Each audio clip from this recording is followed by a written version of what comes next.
Cinderella.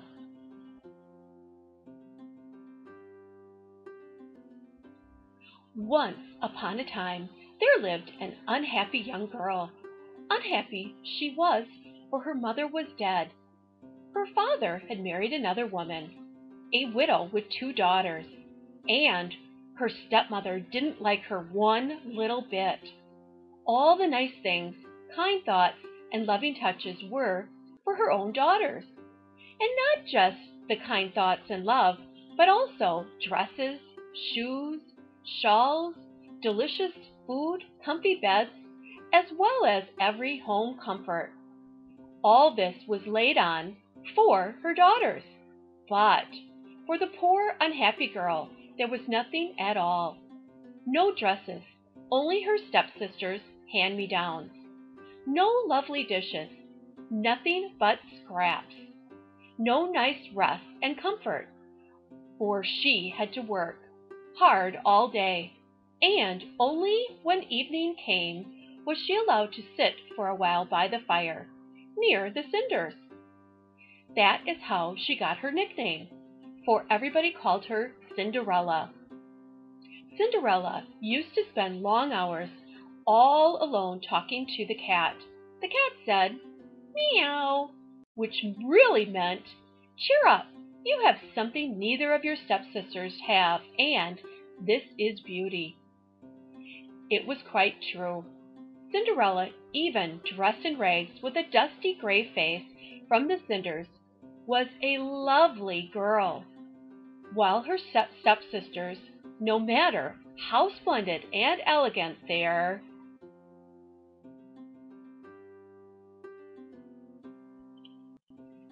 clothes, were still clumsy, lumpy, and ugly, and they always would be. One day, beautiful new dresses arrived at the house. A ball was to be held at court, and the stepsisters were getting ready to go to it. Cinderella didn't even dare ask, "What about me?" For she knew very well what the answer to that would be. "You? My dear girl, you're staying at home to wash the dishes, scrub the floors, and turn down the beds for your stepsisters.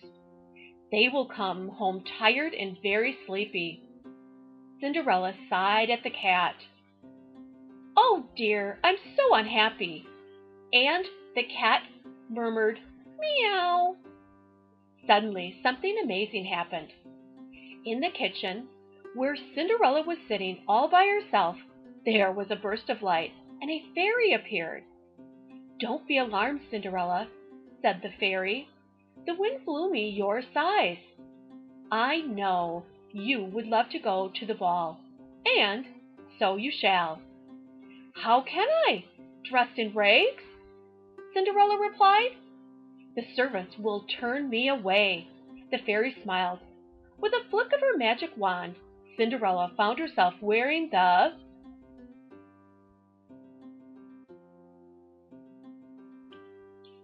most beautiful dress, the loveliest ever seen in the realm. "Now that we have settled the matter of the dress," said the fairy, "we'll need to get you a coach. A real lady would never go to a ball on foot. Quick, get me a pumpkin," she ordered. "Oh, of course," said Cinderella, rushing away. Then the fairy turned to the cat. "You bring me 7 mice." "7 mice?" said the cat. "I didn't know fairies ate mice too." "They're not for eating, silly. Do as you are told, and remember, they must be alive."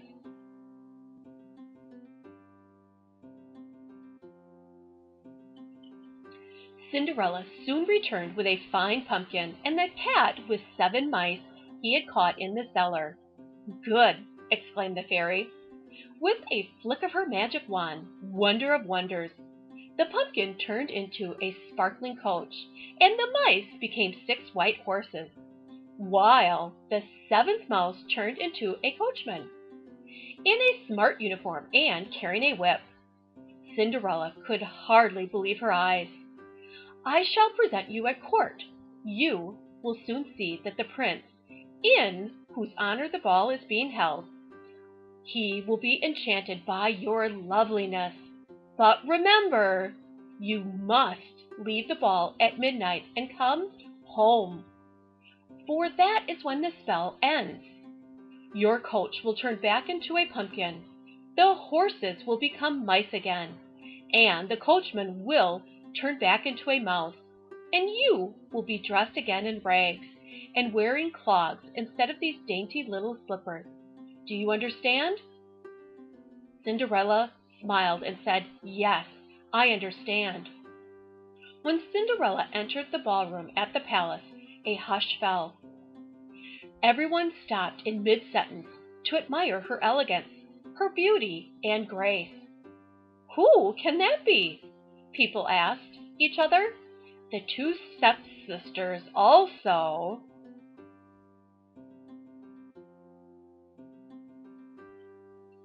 wondered who the newcomer was, for never in a month of Sundays would they ever have guessed that the beautiful girl was really poor Cinderella, who talked to the cat.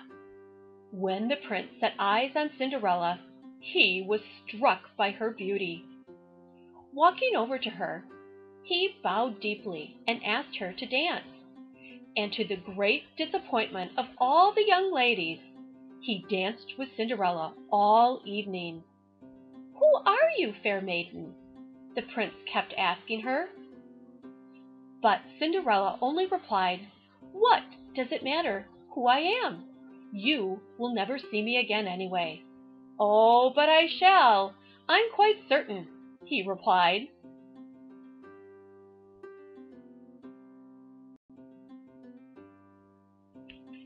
Cinderella had a wonderful time at the ball, but all of a sudden she heard the sound of a clock, the first stroke of midnight. She remembered what the fairy had said, and without a word of goodbye, she slipped from the prince's arms and ran down the steps. As she ran, she lost one of her slippers, but not for a moment did she dream of stopping to pick it up. If the last stroke of midnight were to sound, oh, what a disaster that would be! Out she fled and vanished into the night. The prince, who was now madly in love with her, picked up her slipper and said to his ministers, "Go and search everywhere for the girl whose foot this slipper fits. I will never be content until I find her." So the ministers tried the slipper on the foot of all the girls, and on Cinderella's foot as well. Surprise! The slipper fit her perfectly. "That awful untidy girl simply cannot have been at the ball," snapped the stepmother. "Tell the prince he ought to marry one of my two daughters. Can't you see how ugly Cinderella is? Can't you see?" Suddenly she broke off, for the fairy had appeared. "That's enough!" she exclaimed, raising her magical wand. In a flash,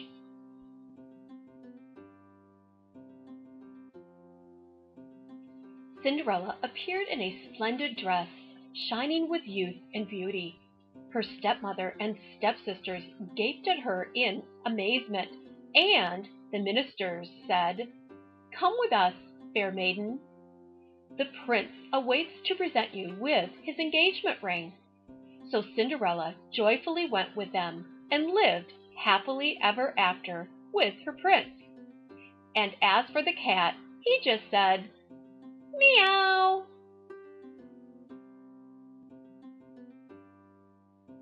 Brought to you by lovingtolearn.com, where our mission is for all children to reach their full potential.